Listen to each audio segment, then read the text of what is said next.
Bugun sizlarga bitta qiziq narsa ko'rsataman. Biz servisimizni o'zgartirdik. Bizga kelgan servis, xona oldik. Bu servis tarixi bor ekan, 20 yillik servis ekan bu servis. Mana. Eski sovetskiy servis, konkretniy.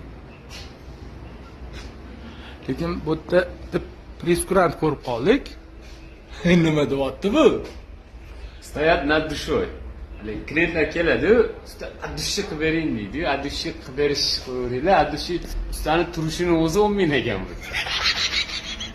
O'z. Ikkinchisi, dat sovet masteru. Ustaga klientga maslahat berishini o'zi 5 ming ekan. Klient istagan. Usta mamnun qilinglar, naqa qilinglar, maslahatni o'zi 5 ming ekan bu yerda.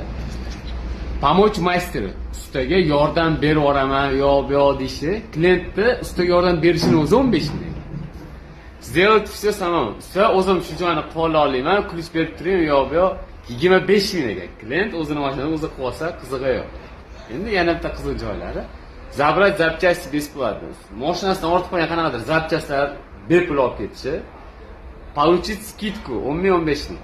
Ustadan ish bitgandan keyin ustadan skidka so'rash, usta arzonroq qilib bering deyish, o'zi 10 mingdan 15 minggacha ekan. Skidka so'rashni o'zi.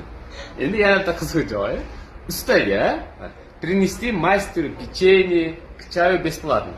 Ustaga pechenye, pirojniy, sup, kola, fanta olib kelib berish bepul ekan. Nima deysizlar shunga? Qanchalik to'g'ri. Lekin qiziq. Bunaqasini ko'rmadim hali men.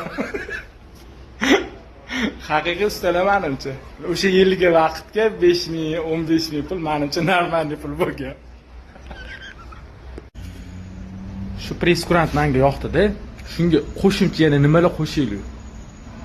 Qiziq temalar bo'lsa kommentariyada kutamiz.